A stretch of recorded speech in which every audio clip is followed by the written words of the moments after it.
Sud Matin. Bonjour, 6h45 sur l'ensemble du réseau synchronisé de Sen Radio. Bienvenue à vous dans ce journal. À la une de l'actualité, à Saint-Louis, mise en service de l'éclairage public dans plusieurs quartiers, cité Niar, Gnolofen, à Balakos, entre autres quartiers. L'objectif assurer de meilleures conditions sécuritaires selon le maire Mansour Faye. Et puis, emploi et insertion des jeunes, l'horticulture, source de revenus. Le directeur de l'horticulture plaide pour la promotion de cette filière dans les zones non traditionnelles. Situation au Tchad, le chef de l'État congolais Denis Sassou Nguesso a reçu ce samedi le président de la Commission de l'Union africaine Moussa Faki Mohamed. Les deux homologues se sont engagés à œuvrer pour une transition pacifique et inclusive.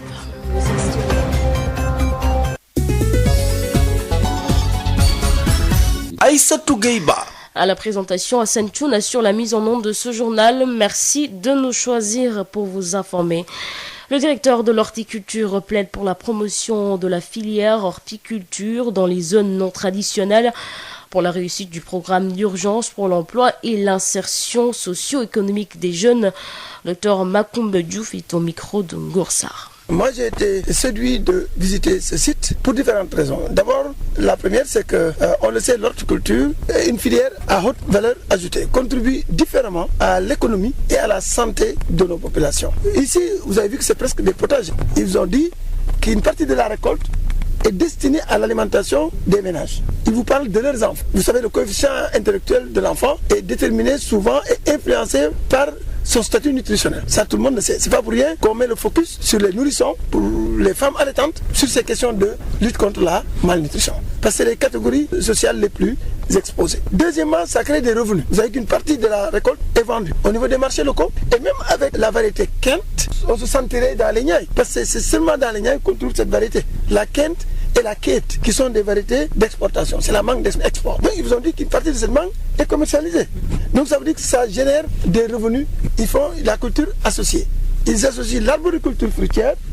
et les cultures maraîchères, qui sont de cycle court, les mangues étant de cycle plus long. Vous avez un mix. Pourquoi c'est pertinent d'encourager ça? Et je suis venu en partie pour ça, parce que je crois, moi, en l'horticulture pour tous et partout. J'ai dit, depuis la table du micro-jardin jusqu'aux milliers d'hectares, il n'y a pas un seul Sénégalais qui ne peut pas faire de l'horticulture. Et justement, il faut qu'on sorte des zones traditionnelles horticoles. On y a beaucoup fait. On continue à y faire, pas de problème. Mais on doit davantage promouvoir l'horticulture dans les zones non traditionnelles, c'est-à-dire à l'intérieur du pays, pour que ça devienne une activité de résilience. Et ça rejoint le programme d'urgence pour l'emploi et l'insertion socio-économique des jeunes, qui vient d'être lancé par le chef de l'État. C'est la seule solution à terme pour la question de l'emploi des jeunes et de l'entrepreneuriat. La coopération franco-sénégalaise, un modèle pour l'autonomisation des femmes au niveau de la commune de Niarer dans le département de Fatick. Ces dernières ont réalisé cette année une production record de 40 tonnes de riz, une importante quantité de produits maraîchers avec les recettes de 25 millions francs CFA. Elles ont honoré ce week-end l'ambassadeur de la France au Sénégal, Ngoursar. Les groupements des femmes maraîchères de la commune de Niarer ont honoré ce week-end l'ambassadeur de France au Sénégal pour magnifier les résultats de la coopération franco-sénégalaise pour leur autonomisation. Elles ont réalisé cette année une production record de 40 tonnes de riz paddy et une importante quantité de produits maraîchers en collaboration avec deux associations caritatives françaises dont Cœur d'Afrique. Ces femmes ont exprimé leur doléance pour doubler la production et leur recette estimée à 25 740 000 francs CFA. Moïse Djardjegansar, secrétaire d'État en charge des Sénégalais de l'extérieur. 17 ans d'investissement avec un impact réel senti et ressenti par les populations de nos chers terroirs. Le panier de la ménagère l'a bien ressenti. Les récoltes sont là, elles sont belles. Mais aujourd'hui, il faut amplifier cela. Et les doléances et les attentes ont été clairement exprimées vers l'allègement des travaux à travers les financements, à travers la construction de mini-forages, mais également la réalisation d'unités de production pour transformer nos légumes et fruits locaux, aller vers des magasins de stockage, pourquoi pas des frigorifiques, Le tracteur est à portée de main. Les intrants, les semences, nous avons besoin. L'ambassadeur Philippe Lalliot s'engage à satisfaire toutes les doléances à travers cette coopération vieille de 20 ans dans la zone. Il n'y a pas de processus de développement sans les femmes. Et partout dans tous les pays du monde où je suis allé, on m'a dit que les femmes étaient un partenaire solide de développement, plus solide que les hommes. Peut-être parce qu'elles ont la charge du foyer, de l'éducation des enfants, et aussi une bonne partie de l'activité économique, et c'est ce qu'on a vu ce matin. Et ce que je peux vous dire ici, c'est de continuer à faire ce qu'on a fait ensemble dans les 20 ans qui viennent de s'écouler. Le diplomate s'est rendu auparavant au centre de formation professionnelle sur l'arboriculture et l'agrobusiness de Kaïdara dans la commune de Fimela et à la maison des handicapés au niveau de la commune de Diofior, fruit de la coopération décentralisée avec Panazol. Ngor Sarr, Fatick, Sud FM. Gorsar, l'absence de statistiques différenciées selon le genre rend difficile le suivi des objectifs du développement durable, notamment l'ODD 5 relatif à l'autonomisation des femmes et du genre. C'est dans ce cadre un atelier de partage sur le plan d'action sensible au genre dont la finalité est d'arriver à la création imminente d'un système statistique régional fonctionnel aussi bien du point de vue institutionnel qu'animation. Jean-Rodrigue Malou, conseiller du directeur général de l'Agence nationale de la statistique et du développement chargé de la coordination et de l'action régionale, est avec Adam Andiaye. L'absence de statistiques différenciées selon les genres rend difficile le suivi des objectifs de développement durable, notamment l'ODD 5 relatif à l'autonomisation des femmes et au genre. Donc d'où la nécessité, n'est-ce pas, de créer un cadre de concertation qui permettra, n'est-ce pas, d'intégrer dans toutes les initiatives qui seront prises au niveau régional la dimension genre et aussi d'œuvrer pour, n'est-ce pas, l'intégration, la promotion de la collecte des données, n'est-ce pas, désagrégables aux gens. Ça, c'est un objectif. Le deuxième objectif a été, n'est-ce pas, de divulguer, n'est-ce pas, l'initiative importante de mise en place du visa statistique par l'ANSD. Le visa statistique étant une autorisation préalable délivrée à toutes les structures qui désirent, n'est-ce pas, produire des données sur des bases légales avec des méthodologies éprouvées pour obtenir le label de statistique officielle. Et le dernier point a été, n'est-ce pas, la sensibilisation et même la présentation du diagnostic, des résultats du diagnostic qui a été fait sur le système statistique régional, un diagnostic qui a permis de révéler les faiblesses, les forces, les menaces et les opportunités du système statistique régional. La mise en place du système statistique régional, nous la voulons imminente, pas en 2022, puisqu'il y a un système statistique national qui existe avec des textes. Donc le système statistique national est fonctionnel, mais dans la plupart des régions, il n'y a pas un dispositif clair et net, il n'y a pas un système statistique régional fonctionnel, aussi bien du point de vue institutionnel, n'est-ce pas, que voilà, du point de vue animation. Sud FM. Je vous le disais en titre, à Saint-Louis, le maire Mansour Faye a procédé ce samedi soir à la mise en service de l'éclairage public des différents quartiers pris en charge dans le cadre du programme Promoville. Il s'agit entre autres des quartiers de Sitegnar, Niolofen, Malakos. Ce sont au total 16 km de routes qui ont été réalisés à Saint-Louis par Promoville, informe le maire Mansour Faye. Il s'explique au micro de Yves Taneng. Nous venons de procéder avec l'ensemble des délégués de quartiers impactés, présidents de conseil de quartiers impactés, le quartier de Sitegnar, le quartier de Niolofen, Palakos, Darou Medina Marmial et tous les autres quartiers où présentement donc, les axes Promoville ont été réalisés. Et je puis exprimer la satisfaction des populations au moment où on a donné le go donc, de la mise en service de l'éclairage public au niveau de Saint-Louis. C'est pour dire que 16 km de route ont été réalisés et je suis persuadé aujourd'hui que c'est la fête partout où en tout cas ces axes-là passent. C'est le lieu pour moi de remercier M. le Président de la République pour tous ces efforts consentis dans le cadre de l'amélioration de la condition de vie des populations. Des conditions sécuritaires surtout, mais aussi permettre aux jeunes, aux enfants de pouvoir s'épanouir au niveau de leur quartier. Vous savez, Promoville est un programme important d'équité territoriale, associé donc au PUDC, au PUMA, et c'est des programmes qui impactent directement le niveau de vie des populations. J'ai dit Promoville, c'est plus de 250 km à l'échelle nationale, plus de 110 km environ déjà livrés. Et c'est plus de 300 milliards de francs CFA de programme que le président a mobilisé à travers Promoville et au montant supérieur dans le cadre du PIDC, et le paiement aussi va suivre en termes d'assainissement. En tout cas, nous à Saint-Louis, ce que je peux dire en tant que maire de la commune de Saint-Louis,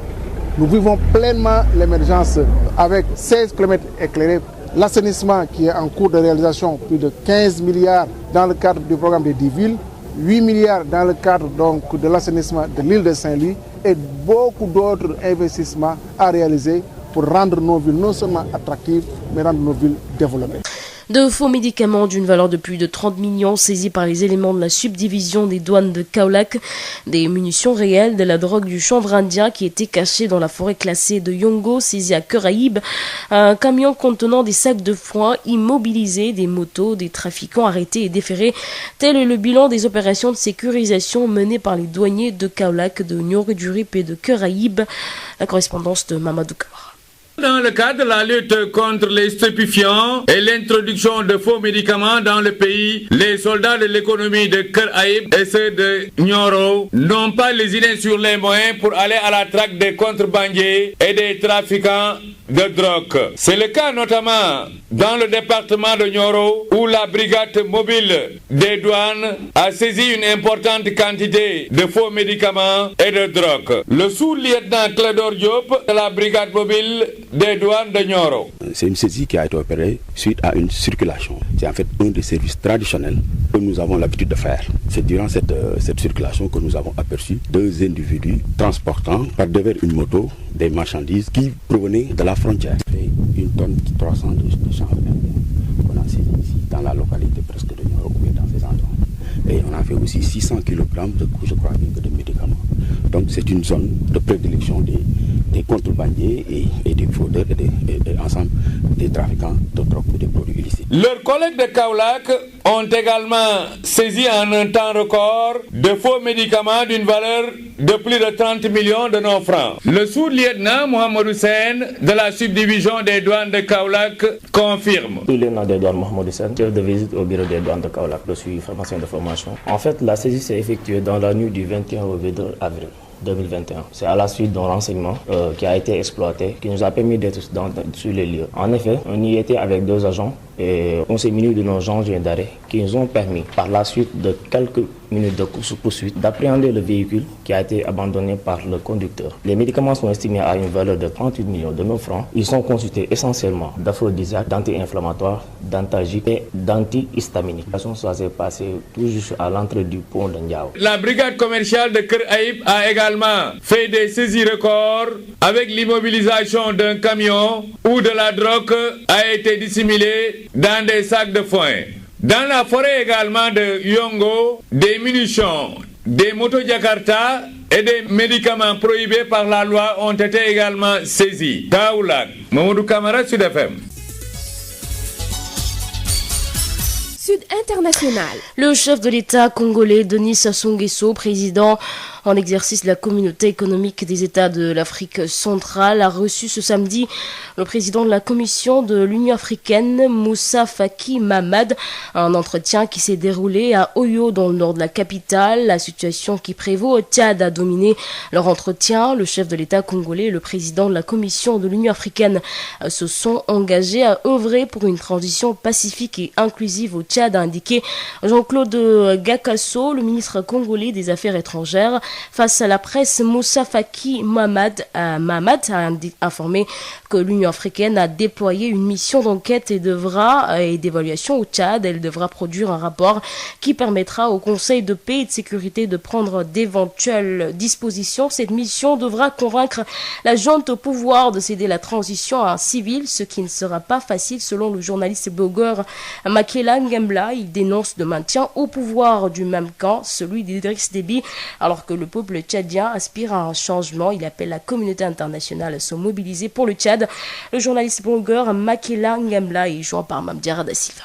Aujourd'hui, ce qui est extrêmement grave, c'est le maintien au pouvoir du même clan, la confiscation du pouvoir par un même clan au détriment du peuple tchadien qui aspire à un changement démocratique dans ces pays-là. Depuis le 11 avril, le peuple tchadien, dans sa composante majoritaire, avait rejeté systématiquement à travers un boycott la réélection d'Idriss Déby. Donc, À partir de là, c'était un indicateur majeur, un marqueur fort pour que la communauté internationale et surtout Idriss Déby devraient comprendre. Maintenant, la situation est extrêmement grave étant donné que les mouvements d'opposition armée ont fait leur incursion depuis le 11 avril sur le territoire tchadien. Des attaques se font un peu partout sur le territoire tchadien, donc l'armée tchadienne est mise en difficulté. À l'intérieur du pays, les manifestations se multiplient. Le régime n'a pas changé, c'est la continuité des répressions généralisées sous le régime d'Idriss Déby et qui continue avec son fils. Donc nous pensons que, au regard de ce qui est en train de se passer, il faut absolument que la communauté internationale se mobilise.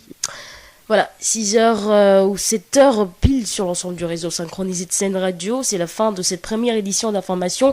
Et nous accueillons Hapsa Ilimanouane à 7h00 pour le journal en Wolof.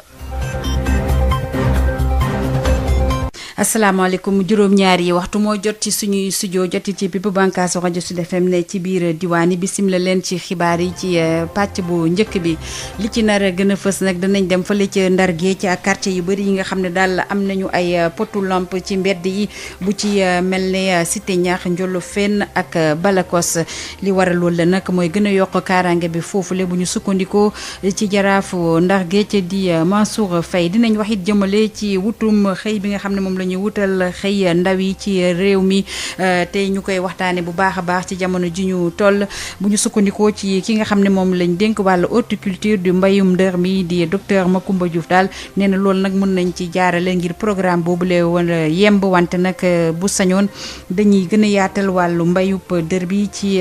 diwaan yi nga xam ne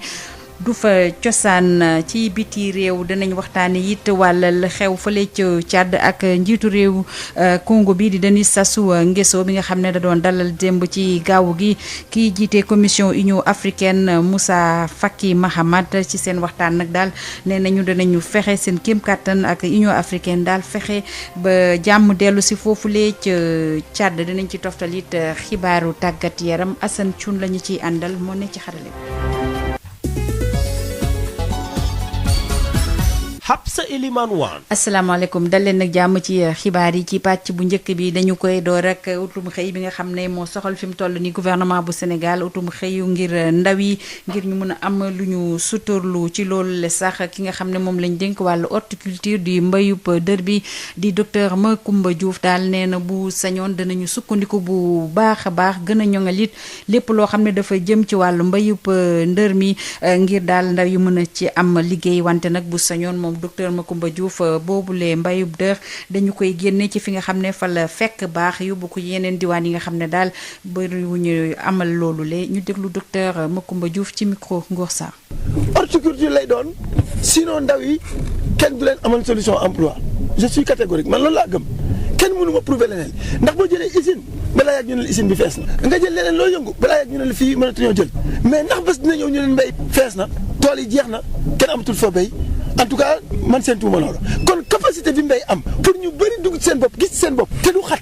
du fat beneen secteur amu ko ci lii ma yor laa koy commencé mooy xam nga ne horticulture muy mbéyum légume mbéyum fruit mbéyum fleur mbéyum li ñuy wax plante ornementale mooy garab yu taaru yooyu ñu def ci bërëb pour di leen taaral yooyu xewul woon ci réew mi ñu néew ñoo ko doon def tey mu ngi ne xas boo demee marché Fatick mun nga fa fekk légumes yoo nga xam ne soobeem la jóge avant loolu amuloon ñaay la lépp doon jóge moo tax ma gëm ni ñaay baax na li ñuy wax zone traditionnelle foofu la horticulture mos a développé ak Valais ak Tamba waaye dama wax ne dañoo war a dooleel ñooñu continuer dooleel mais nag ñu yaatal mbéyum dër ci fépp ci réew mi ndax nekkatul affaire u kenn nit mbéy moo xam ne rendement bi nga ciy am doo ko am ci beneen mbéy ci benn hectare nga am ci ñaar fukki tonnes ak juróom jëm fanweeri tonnes loolu ci horticulture da nga ko amee prix légume ak prix fruit moo ëpp toujours prix suuna mboq basi waaw ki la ëpp rendement ëpp na prix ëpp na li muy béy mën na béy ñetti yoon ci at mi noor bu tàng bi noor bu sedd bi ak nawet bi kooku nooy def ba du la ëpp alal kon xale yi buñ bëggee ñu des ci kaw gi def métier mbéy horticulture la ñuy développé sinon du ñu fi toog loolu aussi na leer donc man loolu laa gëm moo tax lii président indi tey ma sawar ci mooy ni ñuy jàmpalee sosum xëyum ndaw ñi xëy mu am ñam solution bi ci ndaw ñi seen xëy ci mbéy mi la muy ci mbéyum noor mbéyum dër nga xam ne aussi dañ koy def nawet bi ma mës a am ci affaire horticulture mooy horticulture pour tous gox bu nekk dafa war a autosuffisant loolu mooy indi ndaw yi toog ci seen gox yi. ki doon àddu ñuy teewlu mooy docteur Macoumba Diouf ñu dénk ko wàllu horticulture muy directeur général ba maanaam lépp lu jëm ci wàllu mbayub ndër bi mi ngi yëkkati yooyu léegi kàddu nag ginnaaw gi nga xam ne daal foofule ca Fatick dañu doon dalal foofule ki nga xam ne moo jëm lépp di ambassadeur bu France foofule ñu ko doon dalal foofule te ñi ko doon amal mooy jigéen yi nga xam ne nag ñoo nekk ci commune bu Diarère nekk ci département bu Fatick ñoom nag dañu amal liggéey bu am solo ci seen tool yi ndax atub ren gi la daal bay nañu luy tolloog 40 tonnes ci wàllu ceeb teg ci daal bay nañ it lu bëree bëri ci wàllu lujum ñu déglu si Ngor Sa. mbootaayu jigéen ñi yëngu ci mbéyum noor ci commune bu Diarère sargal nañ kilifa gi toogal réewum France fii ci Sénégal pour rafetlu résultat yi ñu jëlee ci coopération bi dox ci diggante ñaari réew yi ci seeni koom. at bi rek am nañu lu tollu ci 40 tonnes ceeb padi waaye ay légumes yu dul deex àndoon ci ak ñaari kuréel yi nga xamante ñu ngi bàyyeekoo ci réewum France kenn ki tudd Cœur d'Afrique jigéen ñi itam wonewaat yeneen soxla pour ñu gën a mën a yokk seeni production waaye it seen recette bi nga xamante ne toll na ci 20 millions ak juróom. Moïse Diardiegane Sarr secrétaire d'État saytu Sénégal yi nekk ci bitim réew. Les femmes maraîchères de la commune de Diarère boo xoolee seen production bu ren bi lu mu joxe ci recette toll na ci 25,740,000 francs CFA te loolu mooy lu ñu jaay bokkul ak lu ñu consommé mu nekk aussi 17 ans de coopération nee nañ liggéey moom mu ngi dox bu baax a baax mais lu ñu bëgg ñoom mooy ñu am ay mini forage parce que bu ñu amee mini forage bi rek production mën naa dañ koy doubler wala ñu tripler ko bëgg nañ sa am unité de transformation des fruits et légumes ci biir gox bi bëgg nañ également am ay tracteurs parce que ñoo ngi béy ceeb lu ñu produire rek ëpp na 40 tonnes de riz padi. Ambassadeur Philippe Lalliot ne it soxla yëpp dinañ ko faj waaye dañ koy jaarale ci coopération bi nga xamante ne am na fa lu toll ci 20 at jaar na it ci centre de formation professionnelle bi nga xamante ne dafay yëngu ci wàllum garab fii nga xamante ne moom mooy Kaydara ci commune bu Fimela waaye it ci kër gi nga xamante ne ñii seeni cër wàññeeku nekk ci commune bu Diofior te muy kër nga xamante ne ñu ngi koy jële ci coopération décentralisée bi dox diggante commune boobu ak Panazol laata muy ñëw fi nga xamante ne moom mooy Diarère. Ngor Sarr Fatick Sud FM. Ngor Sarr ginnaaw ñu des ak soxna yi ginnaaw ni ñu waxee ak soxna yi nga xam ne ñoo yëngu ci wàllu mbay ca Diarère nekk ci département bu Fatick dañuy wax ba tey ci wàllu femme ak nan la ñuy def wàllu jigéen ñi ak naka la ñuy def daal ngir ñu mënal demal seen bopp maanaam autonomisation rawatina nag liñ ci ñaawlu mooy daal amul ay xayma yoo xam ne yu wóor a wóor la jëmale ci jigéen yooyu le bu ñu sukkandikoo ci ki nga xam ne mooy xelal directeur général bu agence nationale de la statistique du développement moom la di Jean-Rodrigue Malou ñu déglu ko ci micro Adama Ndiaye. c'est lu genre yooyu nag la ñu boole ci benn kuréel ndax ñoom suñu booloo dinañ gën a mën a am doole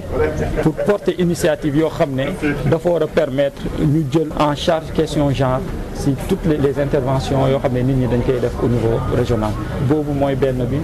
ñaareel bi mooy dañoo ñëw pour yëgal nit ñi xamal leen sensibiliser leen yee leen ci lu ñuy wax visa statistique ndax ñu xam ni ANSD am na lu mu taxawal lu ñuy tuddee visa statistique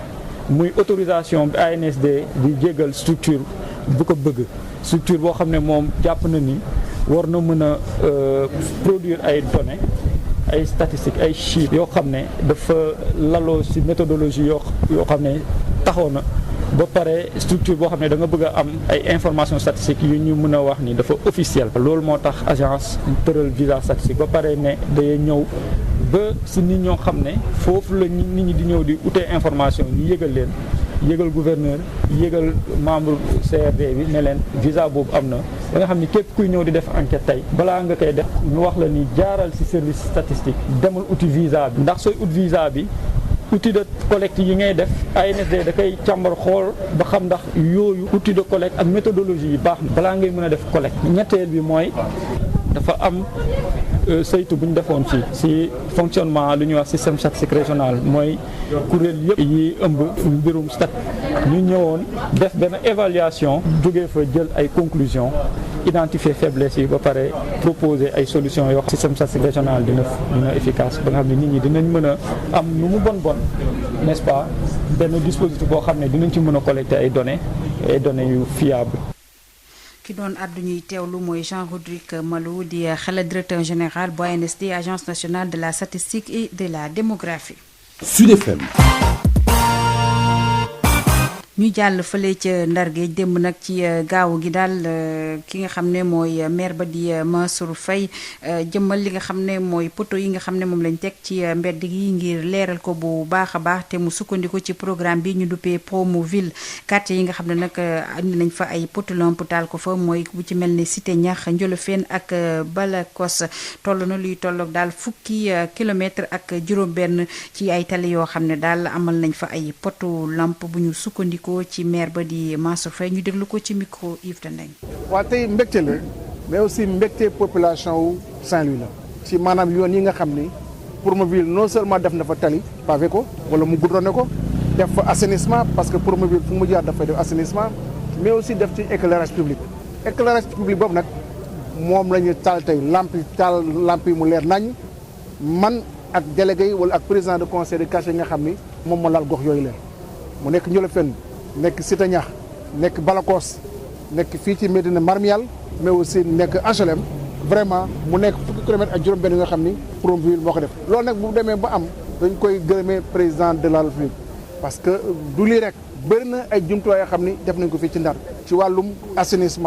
assainissement l'île de Saint-Louis président de la République Macky Sall def na fa 8 milliards assainissement des 10 villes Pikine ak lu ko wër dem ba Ngaleel def na fa mën a toll 15 milliards de francs CFA digg baa nga nëre au niveau donc de la langue de Barbarie ñu ngi koy defar wax naa ne Promoville dafa def lu mat ñaari téeméeri kilomètres ak juróom fukki Sénégal gi yëpp au moins téeméer bi ak fukki pare nañu livré nañ ko loolu dafa nekk lu am solo yeneen bu soobee suñu borom dana ñëwaat. monsieur le maire wax nga léegi nii lu demee na lamp yi dafay lutter insécurité bi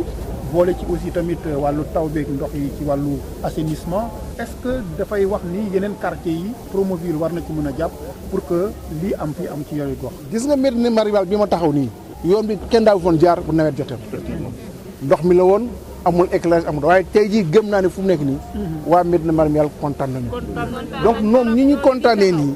man gëm naa ne yoon la yeneen quartier di kontaan parce que programme yi bëri dana ñëw parce que lu ñu bëgg mooy di jël vélo di daw ci biir Ndar te dootoo laal suuf loolu nag tàmbali nañ ko te sori nañ ci bu baax a baax. ki doon àddu ñuy teewlu mooy jaraaf dëkk bii di Ndar Géej di Mansour Faye doon jëmal yóbbaay potu lamp ci yenn ci ay quartier foofule ca Ndar Géej bu ci mel ne Njolofeen ak ñoomin Balakos dañuy jugee ci Ndar Géej nga xam ne yéen a ñuy teewlu ci 93.2 jàll ci Kaolack ngeen ñuy déglu foofule ci 94.6 foofu nag dañuy wax daal liggéey bi nga xam ne moom la duwaanu Kaolack amal teg loxo lu ay garab yoo xam ne daal waruñu kaa jaay ak it ak Sinébar Mamadou Camara. douanier yi nekk ci Kër Ayib Kaolack ak département Nioro mayewuñ dara département Nioro brigade mobile bi def na fa ay jéego yu am solo soulier na Clédor Diop moom moo jiite brigade mobile des douanes bu Nioro. janvier ba léegi brigade mobile douane Nioro def na 1 tonne 300 de chanvre bari na fi te doon te jéggi na dayo dañuy profiter aussi occasion bi pour ñaax population woo leen pour produit yu gars yi gën a trafiqué fii chanvre indien daf fi am garab comprimé daf fi am suukar daf fi am diwlin daf fi am. yan moyen lañ koy dugalee fii. waaw day am moto day am ay charrette parce que mais charrette yi souvent guddi la ñuy daw guddi la ñuy daw porteur voilà porteurs yi ñoom ñoo yóbbu chanvre indien yi ñooñu nag moom ñooñu mooy phénomène bu doy waar ñoom ñoo yóbbu chanvre indien parce que porteurs yi ñooñu non seulement c'est des individus très robustes et les berlines aussi les berlines. kii di naataangoom di sous-lieutenant Mouhamadou Sène nekk ci sous-division des douanes boobaak léegi jàpp nañ ay médicaments yoo xam ne day lor askan bi buñ ko xaymaa ci koppar ëpp na fanweeri million sous-lieutenant Mouhamadou Sène. guddi 22 avril ñu ngi amoon benn renseignement bu ñu wax benn oto berline Peugeot 504 wuy ñëw di dugg ci frontières yi léegi nag ba ñu ko yëgee la ñu teg en place suñu benn dispositif douanier constitué d'engin d'arrêt bu ñu permettre oto bi pour ñu jàpp ko oto ba mu duggee suñu engin d'arrêt le pneu crevé si la dem ba ci àll bi par la suite le chauffeur bi génn daw ci la ñu ñëwee jàpp oto bi si lañ ko jëlee fekk ci produit yoo xamante ne considéré nañ ko comme ay garab yu baaxul yooyu noonu mën nañ ci ràññee ay garabu anti-inflammatoire ay antalgique ay antihistaminique aussi ay aphrodisiaque produit yoo xamante gën nañ ko priser ci jamono jii nii am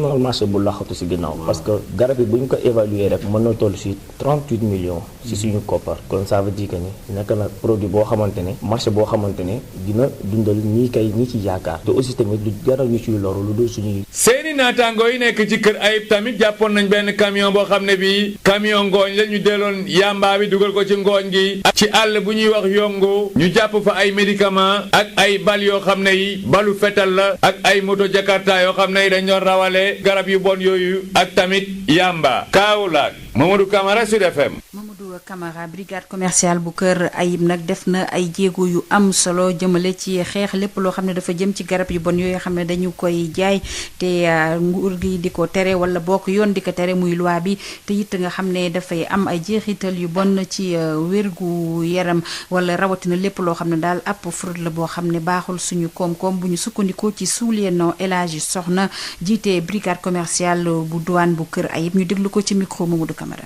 bon brigade commerciale bu Kër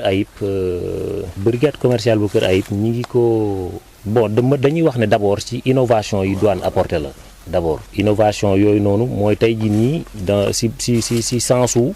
maanaam jegeel douane population yi la. waaw parce que tey aujourd'hui ñëpp xam nañ que ne avant ñu doon def bureau yi nii les bureaux frontaliers ñu leen di def ay bureaux de plein exercice xam nga les riverains étaient très fatigués parce que tey ku indi woon sa bagage yenn produits yi tu étais obligé nga yóbbu ko ba Dakar pour dédouaner ko dëppaat donc je pense que tey aujourd'hui njariñ loolu moo tax ñu indi fi unité yi teg benn bureau de plein exercice pour ñuy mën di dédouaner seen i bagage teg aussi benn brigade commerciale ci ginnaaw pour que muy contrôler les activités du bureau et ceci dans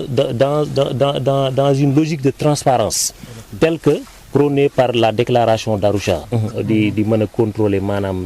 lépp luy dugg ak luy génn di mën a xeex ak traficu sinébar yi armes yi ak médicaments yu bon yi waaw mais bi ma fi ñëwee ba léegi daal yaakaar naa liñ fi jàppaguñ ci lu mel ne yamba yaakaar naa toll na ci 800 kilos presque tonne bi lu tuuti moo ci manqué donc ay médicaments aussi jàpp nañ ci presque ay xaaju tonne également am na aussi ay nen yu ñu fi jàpp yoo xamante ne ni loolu aussi c'est interdit douane dafi nekk aussi di liggéeyu douane mais aussi di apporter njariñam aussi yeneen administration yi nga xam ne mënuñu leen nekkal frontière comme ay ni ngeen ko xamee ay par exemple commerce ministère du commerce douane da ko fi nekkal ministère de l'élevage douane da ko fi nekkal ministère de l'environnement douane da ko fi nekkal parce que dans le cadre des opérations du contrôle des opérations commerciales ñun tey bu ñu ñëwee dañ leen di exiger balaa ñuy mën a romb d'abord bureau sax ñoom loolu di njëkk laaj loolu bu ñu ñëwee aussi ñun tamit dañ leen di laaj documents yooyu yëpp pour que ñu mën a dem suñ ko amul rek c'est parce que produit baaxul dañ koy jàpp.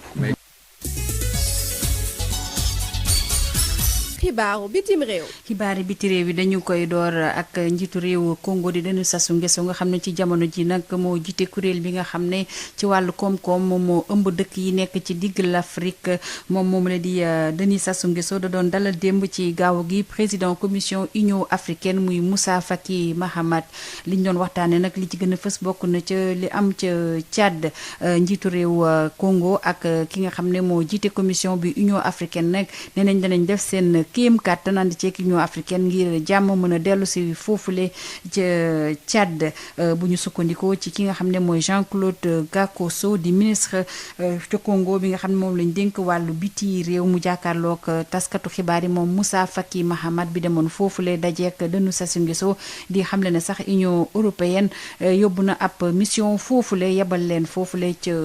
Tchad te si ñu paree seen liggéey daal danañ génne benn xët maanaam ab rapport boo xam ne daal dana tax ba conseil bi yëngu kuréel bi yëngu ci wàllu jàmm ak kaaraange mun a jël décision yi war jëmale ci wàllu Tchad buñ jógee ca Tchad dañuy jàll ca beneen waa beneen nag ñoom dañoo teg loxo teg ci nag jébbal waa Niger ki nga xam ne mooy capitaine Sani Gourouza moom daal dañu ne moo ne ci gannaaw coup d'état bi nga xam ne moom lañ indi ci ndodd ki nga xam ne mooy président ba di Issoufou Mohamadou ci guddik fanweeri fan jàpp fanweeri fan ak benn ci weeru mars bi génn foofulee ca Niger bu ñu sukkandikoo nag ci ñi nga xam ne daal mbir mi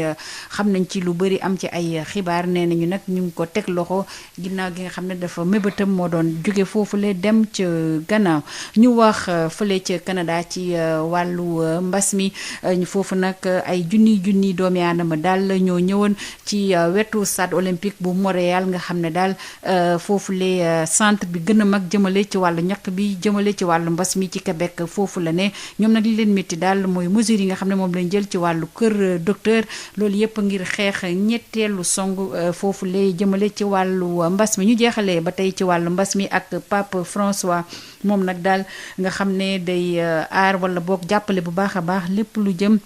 ci wàllu ñàkk ngir xeex mbas mi ci àdduna wërngal këpp démb nag ci samedi gi daal soññ bépp chrétien daal yu nekk ci àdduna wërngal këpp ne daal nañu door beneen liggéey boo xam ne nag ci wàllu ñaan lay doon mu sàkku ci ñoom bés bu ne ci weeru mai bi nga xam ne ci la ñu dugg ku nekk daal yore sa kurus ngir mbas mi mën a tàqalikoo ñun jóge fii ci àdduna wërngal këpp teg ci nag liggéey yi mën a dooraat bu baax a baax rawatina ci wàllu koom-koom dañu koy jeexal ak xibaaru tàggat yaram ak résultat yi bawoo ci Ligue 1 bi rawatina fukkeelu journée beek ñeent bi ñaari Tali ak jàmbaar ku ne am na ñaari poñ. Dakar Sacré-Cœur yi daal ak Stade Mbour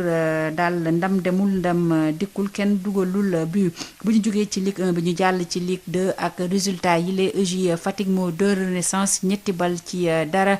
ci diggante Kër Madior nag ak Port ndam demul ndam dikkul kenn dugalul benn but ci jamono joo xam ne nag Sonacos moo dóor waa Africa Promo Foot ci ñaari bal ci benn Duc daal waa Thiès FC ñoo ko dóor ci benn bal ci dara ñu jeexale kook